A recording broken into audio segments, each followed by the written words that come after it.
I mean, if you're a Bears fan, you're thinking forward progress. Come on. 10, 219, 219. Forward Progress, a Chicago Bears podcast with Dan Bernstein and Matt Abeticola on 312 Sports.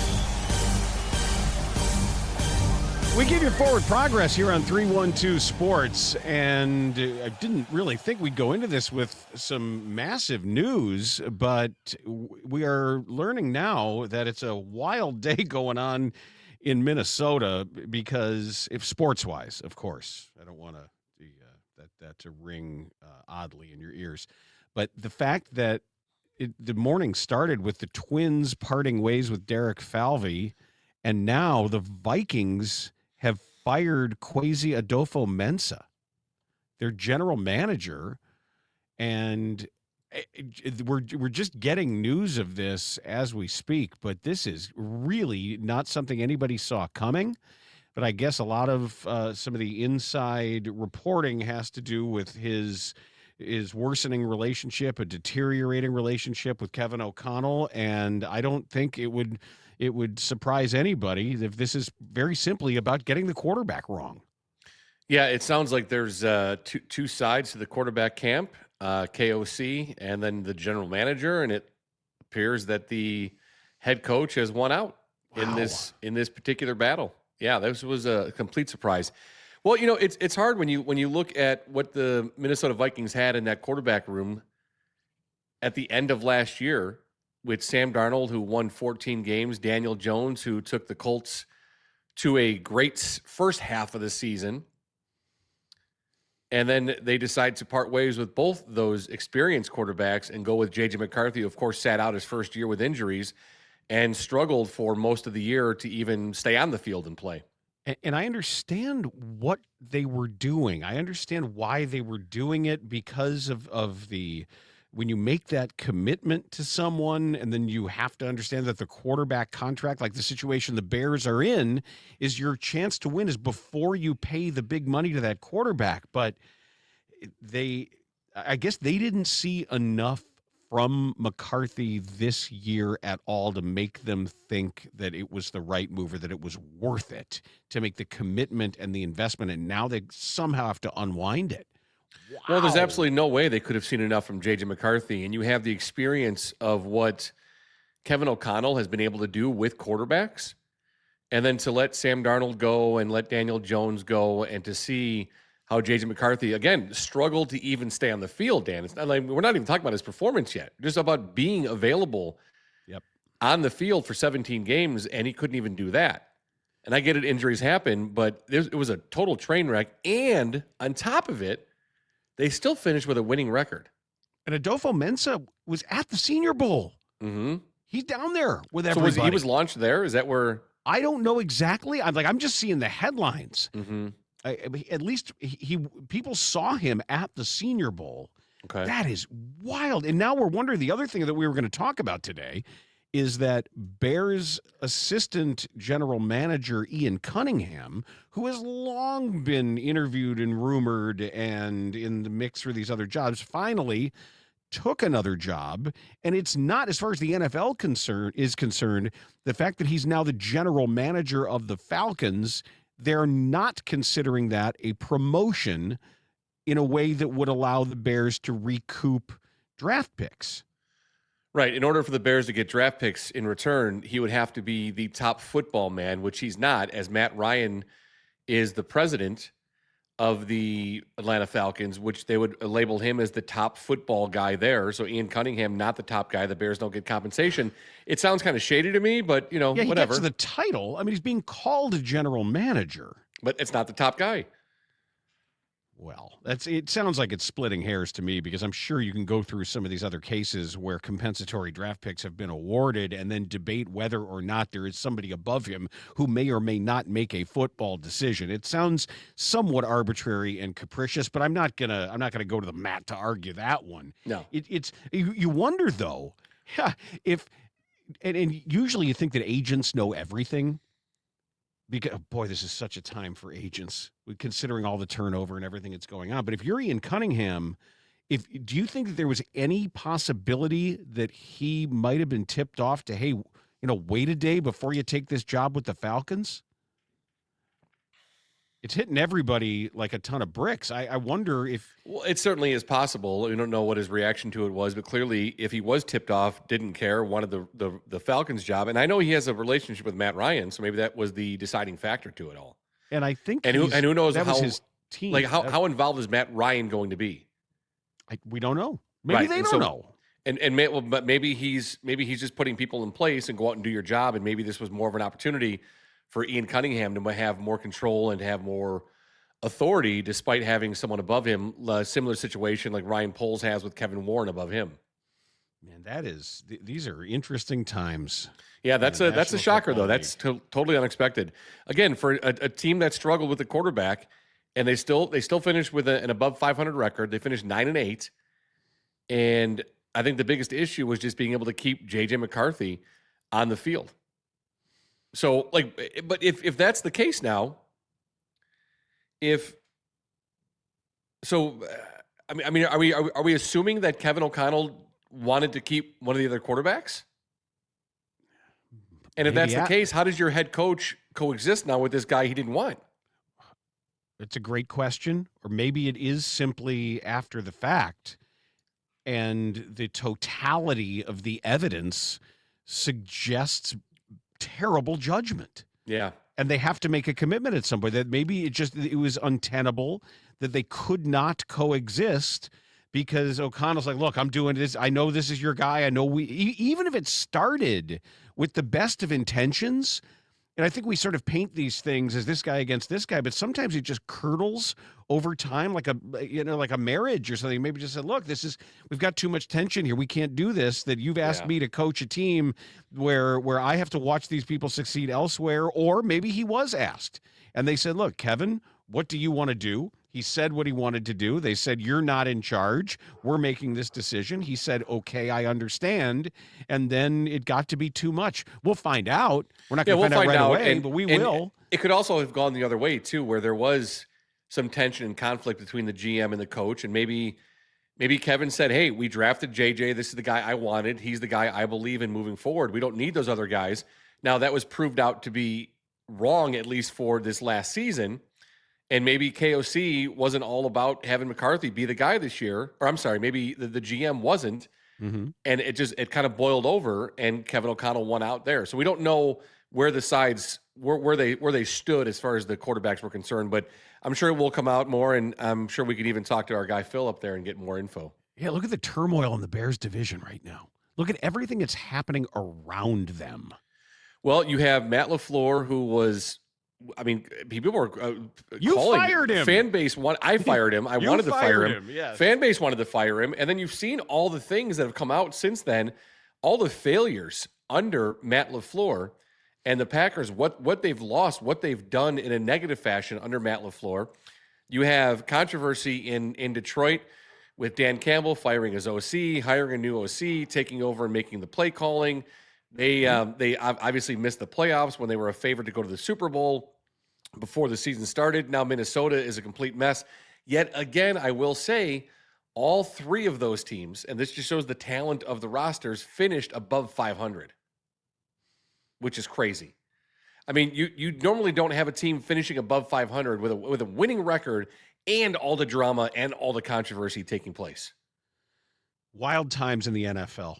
It's in reading Brad Biggs's 10 thoughts from the Senior Bowl, and you'll be reading, as I always mention, when Brad Biggs puts out his 10 things, this will be in your various Tribune, wherever you find Tribune content, they'll use it for the next few days. But just talking about everything that's happening in the league and the number of firings that then necessitate the number of moves to fill out these staffs, and how many jobs start to open up as the Senior Bowl is going on, which is really the big job fair for coaches anyway. There's people showing up there and hanging out in hotel lobbies who don't have jobs. It's almost like the winter meetings as this is all going on. And here we are at the stage of which people you've never heard of are getting interviews and jobs. And even for those of us who cover the NFL on a daily basis, there are all these names. You got to look up, like, okay, who's this guy? Who's this 26-year-old or this 32-year-old? And where this guy from college or this guy from this? We are at that stage of some of these, the hiring and firing cycle, until it all just reinvigorated today with Kwesi Adolfo-Mensah being summarily canned, and what that's now going to start. Who knows how much else in that front office is going to turn over now? That it's just the league is so impatient, and I'm not saying it's necessarily a bad thing. I'm not judging the level of impatience. It just, times are very different on the ownership level. Very, very, very different. Well, one name that you do know is Nathaniel Hackett, who is now moving back to going to the Miami Dolphins as a QB coach. Perfect job for Nathaniel Hackett. But does that mean that they now are going to bring in Aaron Rodgers? Well, the offensive coordinator is Bobby Slowick in Miami. I don't know if you knew that, but yeah, Nathaniel Hackett back in the NFL with the Dolphins as a QB coach. Aaron Rodgers, we'll see how that works out with he and Mike McCarthy in Pittsburgh. But yeah, go down to Miami and get down there, you weirdo. As long as Nathaniel Hackett doesn't have to actually coach a game, he's fine. They'll be fine, just as a QB coach. Eagles hired offensive coordinator Sean Mannion, took him away from Green Bay. Yes. Mannion was the Packers Green Bay coach, the Packers quarterback coach. Jesus. So he's the new Eagles OC. So after how many people they interviewed for that job and people pulled their name out of that running, Pete Carmichael is the offensive coordinator in Buffalo. Apparently very familiar with, who's the head coach there in Buffalo? Joe Brady. Joe Brady. So apparently they have a relationship. Carmichael has spent the last couple of years as a senior offensive assistant with Denver under Sean Payton. So he goes to Buffalo, become the new offensive coordinator. And this, Diana Rossini says their search for a new GM in Minnesota will go down after the draft. Expect a pivot. Likely the opposite of what they just had. I'd expect an older school type with a strong scouting background, someone rooted in traditional evaluation and personnel building. Oh, that's perfect for him to come in after the draft is over then. That's ideal. Okay. This guy's an old school scout and he can evaluate talent like no other. But we'll bring him in after we do the scouting and all the evaluating of college talent. She adds that veteran NFL exec Rob Brzezinski will run the Vikings operations through the NFL draft. Here's the statement from the Wilfs, not the MILFs. That's a different statement. We didn't get a statement from the MILFs. Yeah, the MILFs have their 1:00 press conference. A different statement, and that's good. What was the place in Naperville where we used to do the show? That always, like, at 5:00 every day, all the MILFs would come in and drink their Chardonnay. You know the bar I'm talking about? Yeah. Right after work, that it was just filled with moms. Anyway, yeah. This is the statement from the Wilfs. Following our annual end-of-season organizational meetings over the last several weeks, and after careful consideration, we've decided it's in the best interest of the team to move forward with new leadership of our football operations. These decisions are never easy. We're grateful for Kwesi's contributions and commitment to the organization over the past 4 years and wish him and his family the best in the future. Effective immediately, Executive Vice President of Football Operations Rob Brzezinski will lead our operations through the 2026 NFL Draft. Rob brings tremendous credibility and experience, understands our roster, and has the ability to build consensus and rely on the expertise of our personnel and coaches. After the draft, we intend to conduct a thorough search to identify our next general manager. Building a team that can contend for championships drives us every day. We look forward to bringing our fans the success they so deserve. All right, that's pretty much a straight-up firing. Yeah. Why now? Well, yeah, we'll see if there's more to the story outside of football, too. Who knows? He just never know anymore. I don't know. And the Twins just got rid of their guy, too, and after he was the centerpiece of something that they just did. I can't imagine if you're our guy Phil Mackey right now or Patrick Royce right now, what's going on with everything else that's happening in Minneapolis, and then the sports people are now, oh my goodness, yikes! Talk about the center of everything. Right? Wow. Well, here are some numbers for you. You like numbers, I know you do. You usually bring them to me. What percentage of kickoffs do you think were returned this year? I'll just tell you last year, 32.8% of kickoffs were returned. And this year they use this new dynamic kickoff that was implemented last year. Yeah, 32% last year. 32.8 last year were returned. I think there was a lot this year. I'm going to say let's double it and say 65. 74.5% of kickoffs were returned. Okay. And what happened in 2025, the kickoffs were moved out to the 35-yard line to encourage kickers to keep the ball in the field of play. That caused the increase in returns. There were 1,157 more kickoff returns this year than last. Wow. 137 fewer punts. Offenses started with better field position and were more likely to get the ball into at least field goal range. I would say that also has to do with every kicker being able to kick it from 60. Right. Except ours. Except the Bears, yes. Yeah. I'm not mad at him, though. No, not at all. No, not at all. Interesting stuff. So my guess is they're going to keep it as is. Yeah, I would think so. I like it. I think it's been productive. I mean, nothing's going to be as good as watching Devin Hester back in the day and those returns with those massive collisions and guys getting destroyed. But you wouldn't see him now. You wouldn't see him now because they just kick it out of bounds. Right. Yeah, you're just not going to see that. So or kick it out of the back of the end zone. I mean, no, it's good. I like it. I think it's good, and that's great. Wow, 74%. So it's more than double from last year. Very good. I saw one number. I'll throw this at you that it had home attendance by team. Mm-hmm. And do you know who ranked very last in the NFL in home attendance numbers?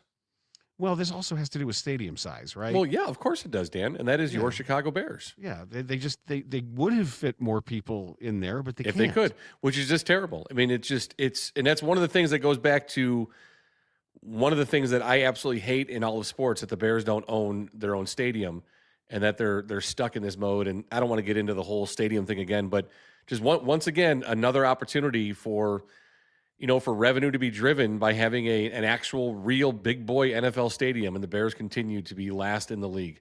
One of the most passionate fan bases in all of sports. It's amazing. And they're continuing to be last in the league in attendance. Amazing. Yeah. While a team like the Bulls that just wants to be around 500 and not do anything for the postseason continues to just sell out and get numbers. They know what they do. And what the Bulls do is they medieval give people, times. It's medieval times for basketball. I love it. Yeah, they give people a fun basketball show. That's probably too much of an insult, but it's a hyperbolic way. Insult? To medieval times? Yeah, they're good people there. I've never been. It's fun. I know that for years ago they were an advertiser at the Score, and we had one of the knights who came in full regalia to do a voiceover. One of the actors they had, that sword is heavy as shit. You would like it. It's a fun. They put on a fun show, but more importantly, you get like a giant drumstick you get to eat with your hands. So you'd be all over that. My favorite things in the world is that barbecued turkey drumstick. Yeah, I would always at Great America. There was the place by the log flume ride. Okay. If you get to, we used to go to Great America occasionally with the kids. We would get there at opening. We'd sit in the parking lot for the doors to open, so you could run in there and just have your way with the place. And they cook the turkey legs overnight, and you can get one like one of the ones red. They take it out of the foil as it's been cooking all night, and it makes your day. It was so good, I was almost weeping. I just wanted to sit there and eat it and let Beth run around with both kids and do whatever they want to do. I was in heaven.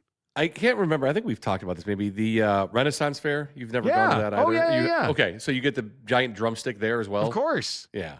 I get to, and that's right up your alley, man. I love that. And then there's the guy in the stocks who insults people and you throw tomatoes at his face. Yeah. So yeah, they've scaled that back a little bit as far as the insults and language are concerned. It's more family friendly now than probably what it was when you used to go. We were back there in the heyday, and Jason's like, they're throwing tomatoes at that guy. So I said, you should do it. He gets in line, and he goes down there. And this was when he was 8, so he was already pitching in 8U, and he was a little guy, and the guy was just kind of. Really kind of giving it to him, and Jason's smiling, and Jason wound up and put a fastball right on the guy's forehead. It was good. I was like, Yeah, that was really entertaining. Even if he didn't do the tomatoes, you just stand around and listen. It was very entertaining. That was always a fun spot. I just remember it being. It was so hot. It was like 95 out, and it was just everything. We were walking into like the little shops and stuff where they had all the swords and the capes and the things. I love that. Oh no, I always love going. And Natalie and I will still. I mean, we'll go just the two of us because the people watching is worth the heat and the price of admission. It's amazing. The only thing that bugged me was when we did the archery, the bow was bad. It was just kind of, it wasn't any fun. It made me want to. It wasn't like Camp North Star, right? No, hell no. I was good. That's where I learned. I was actually a pretty good archer back in the day. Yeah, I know. That's why we used to call you Robin Hood back in the day. And look, let the record show, silver medalist at Club Med, Ixtapa, Mexico, in the archery competition. I should have won, but this French-Canadian guy named Laurent outshot me. And how old were you?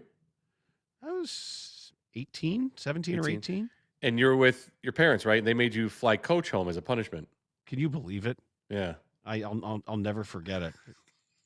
So awful. How dare they? Because I didn't take gold in archery. God darn it! They know. Stickler. Yeah, they know how to get to me. They know how to Mom make said no caramels and smokes for you for a week. They know how to make it hurt. Well, the caramel was for her, not for me. Yeah, I know. The caramel was to stick my mouth shut. Yeah, the caramels and cigarettes at the same time. That was always hard simultaneously. Well, I got the cigarette smoke whether I was smoking it or not. We all did. Just sitting in the car, sitting around in the kitchen. Windows up. Packs and packs. Ashtray overflowing. Oh, yeah. You better believe it. That's funny. Yeah, it was like Bernie Mac's character in Bad Santa. Oh, you remember one after the other? Yeah, the department store detective. Do you remember his ashtray? Yes. Oh, yeah. That was like the ashtray of my dad's car. The one-time owner of the Rockford Lightning, Wayne Timpey, Sky Point. That I've never seen anybody smoke like that in my life. You'd go to his office, like it was hysterical. He smoked generic smokes. Alpine Light was the name of the Never cigarette. even heard of him. You ever heard of Alpine Light? Never have. No. Wow. It was a generic discount menthol smoke. And this dude was one after the other, after the other, after the other, after the other. He's dead now, of course. Yeah. What from? I know when he probably got that, and they were just like, "Oh, of course, yes." Well, what do you mean? I didn't know it was alive. Yeah, he used to smoke all the time, and then he would drink and he'd yell at the referees. He liked being an owner. Good. He was always nice to me. That's great. Always very nice to me. Where were we? We were talking about what's going on in the NFL. And do you want to get to this piece about Charles Tillman? I do. I read that yesterday. Dan Pompei. It's good stuff about Peanut. Good man too, Charles Tillman. One of the best guys I got to meet and got to know a little bit during my time in sports radio. Very nice guy. Yeah, and a deep thinker. The thing about Charles Tillman, he's one of these guys, you ask him a question, you never knew where the answer was going to go, and you were always sort of pleasantly surprised with how open-minded he was to consider things other than just the easy football response that you get to a question. And I always loved this about him. He was very open. Always, when he played, Charles, and he still is, but Charles Tillman was always open about not being that big a football fan. He was into basketball, and he was really good at football. He just wasn't, as a fan, it wasn't his thing. It's just his job. And apparently the job he always wanted was to be in law enforcement. And this is because of his upbringing, because of his father, who was in the military and exposed him to all kinds of interesting things. And he ever since he was a little kid, this is something that Charles Tillman wanted to do. And he had the opportunity to do it. He was privileged enough because of his football career, when he retired at age 36, he immediately joined the FBI. And it wasn't just a bit. It wasn't just a little thing like getting the wings in the cockpit from the pilot. He actually did it, and worked as an FBI agent on a safe streets task force. Worked out of an FBI building here in downtown Chicago. And according to this piece by Pompei, said he researched drug trafficking, human trafficking, robberies, murders, organized crime, racketeering, and more. Working the streets, tried to get a handle on a suspect's pattern. He made arrests. He was a firearms and tactical instructor, teaching others to shoot and engage in close quarters combat. But he quit. And last January, he quit because it says Tillman and the other FBI agents in Chicago received word that White House border czar Tom Homan and TV personality Dr. Phil McGraw were coming to town with ICE to lead a crackdown on illegal immigration. There would be targeted arrests, participation from the FBI, the DEA, the ATF, the Border Patrol, and U.S. Marshals expected. Tillman said, it was like, we need everybody outside. We want everybody standing guard. They wanted us to make arrests. It wasn't just about going after violent individuals. It was, there's some guys working on a house outside. Let's go swap them up and it'll count for the quota system. To me, Tillman said, it felt political. Tillman has long believed the U.S. has an immigration problem, but he thought it was wrong to harass people because they looked a certain way. Racial profiling, he had a deep personal understanding. And the way he understood it, investigations are supposed to take months, not minutes. And he said his inner voice was telling him that how he would be remembered means something, and not long after he resigned from the FBI. And the way that Pompei has written this alternates between that story and his football story. And this is this sort of long form magazine style, what they used to call a weekender piece here.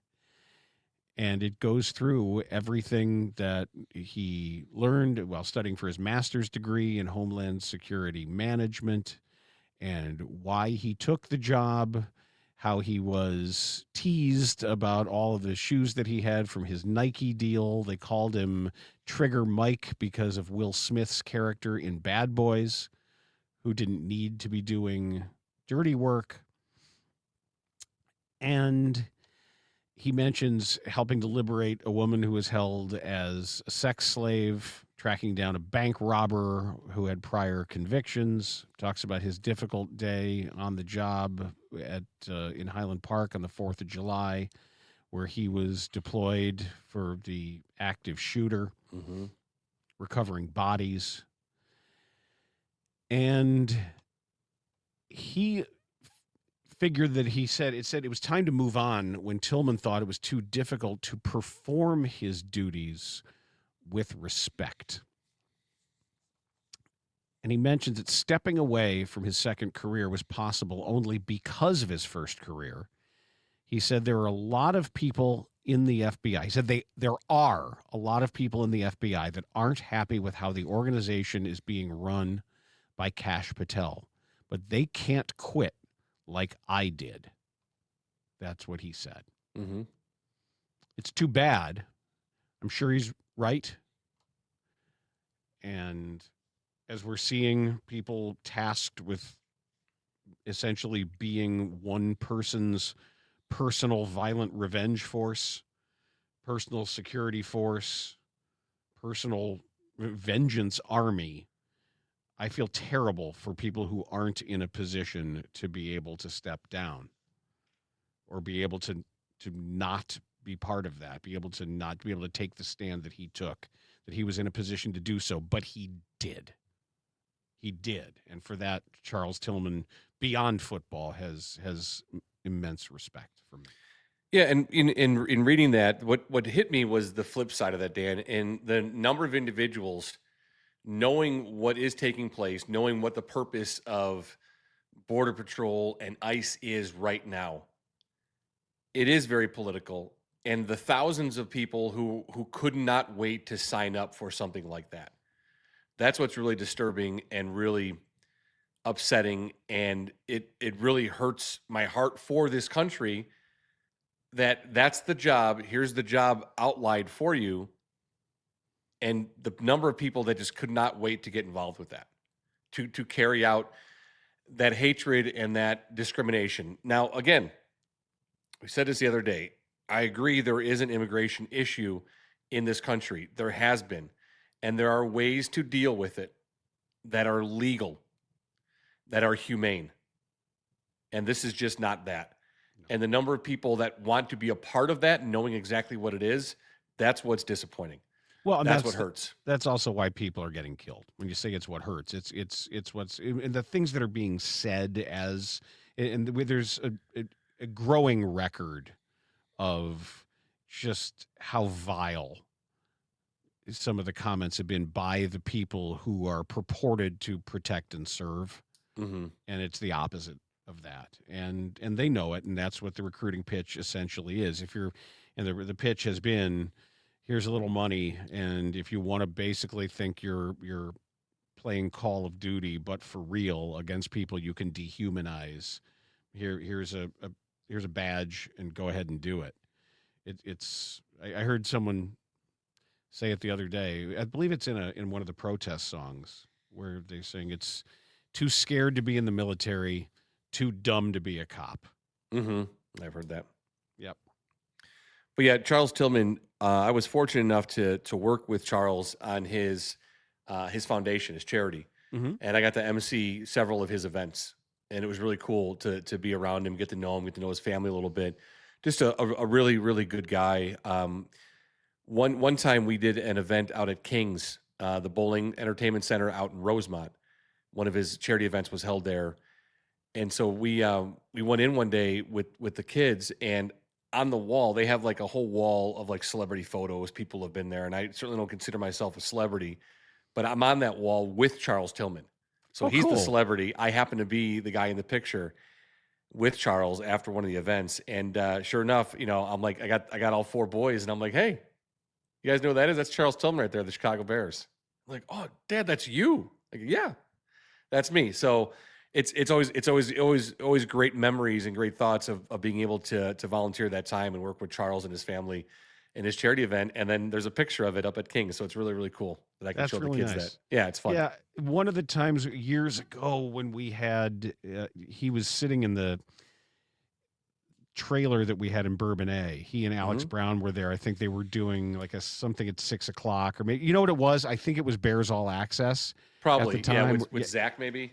Yeah, they were coming in to do that, and we were finishing up our day.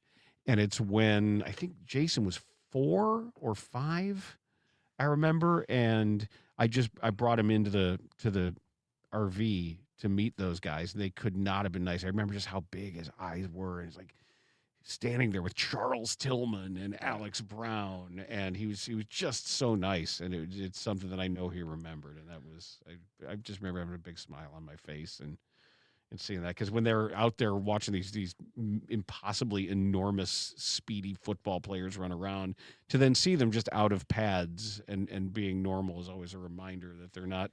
There are some who are closer to superheroes than others. I'll say that. Yeah, and another guy you mentioned there, Alex Brown, another one of my favorites that I was able to interact with and meet and see a bunch of times on the football field, off the football field. Just could not have been a nicer guy too, Alex Brown. I always loved seeing Alex. What an absolute sweetheart guy. Oh no, I just saw a piece of news cross here. Did you see this? What is it? Catherine O'Hara just died? No. Yeah, this is from the AP. Really? 71. Are you kidding me? Really? This is what we get on a Friday with everything else that's going on, and now Catherine O'Hara dies? Emmy-winning actor and comedian. Oh, yeah. Man, that sucks. I'm great. Oh, yeah, Home Alone and Schitt's Creek and just she's SCTV. I mean, yeah, oh my God. For those of us for whom SCTV was foundational, brilliant comedian. Absolutely brilliant. Triple threat comedian.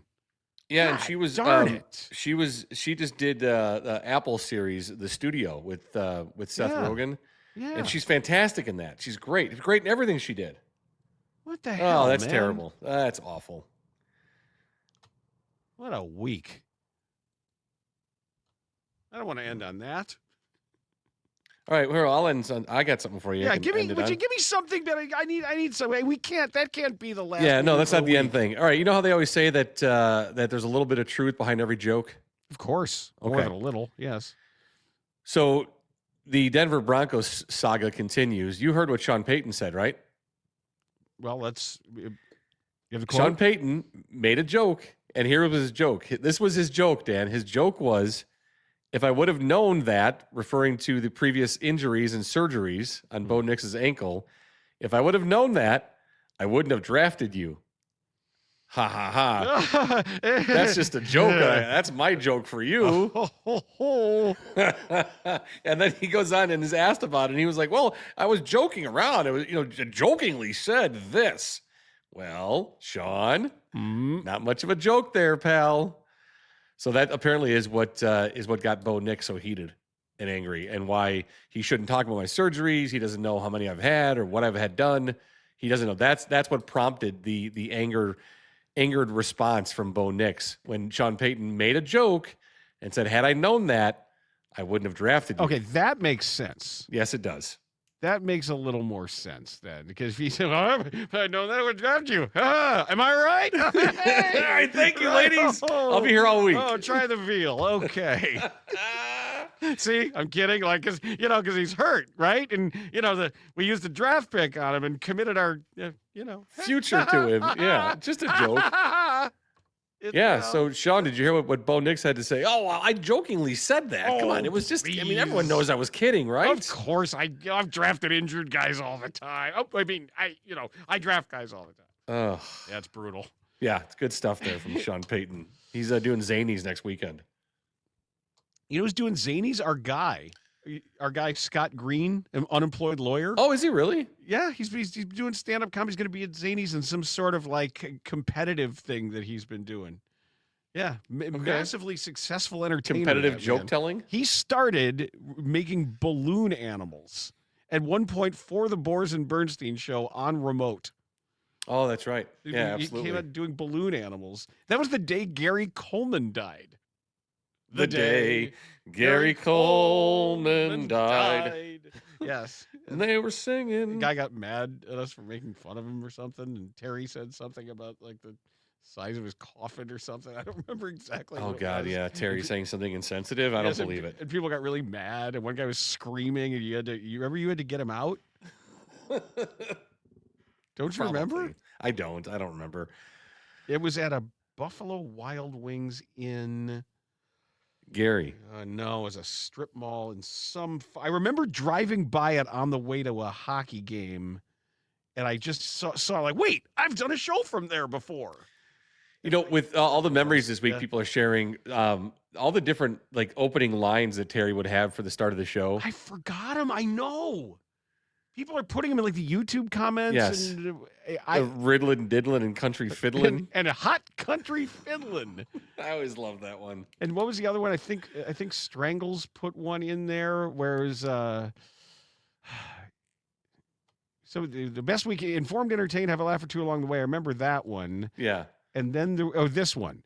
Radio's best combination of divisive, outrageous, appalling, objectionable, offensive, and occasionally inhospitable. I'm Terry Bowles. Yep. Yeah. Oh my God, so good. Yeah. All right. Well, that's sad news to go into the hell of a weekend with. week. Now I think I'm going to go up and watch Schitt's Creek, or maybe watch The Studio, just to get a little Catherine O'Hara fix.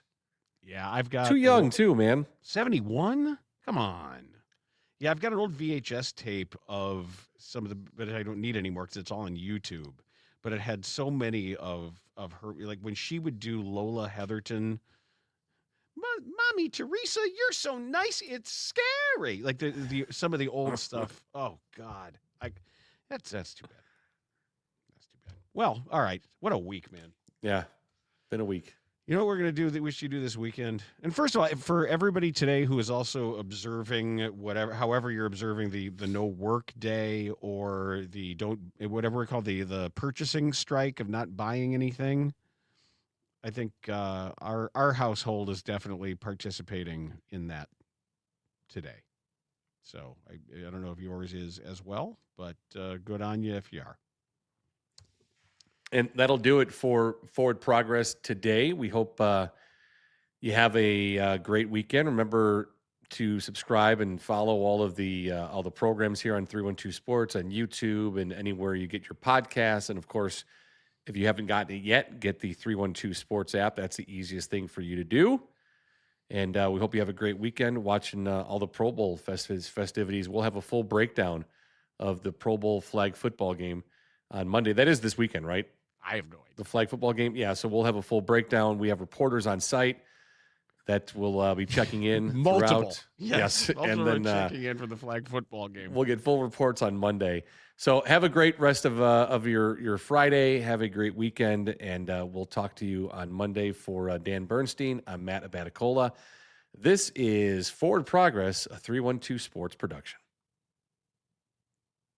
Forward Progress has stopped. 10, 219, 219. Forward Progress, a Chicago Bears podcast with Dan Bernstein and Matt Abaticola on 312 Sports.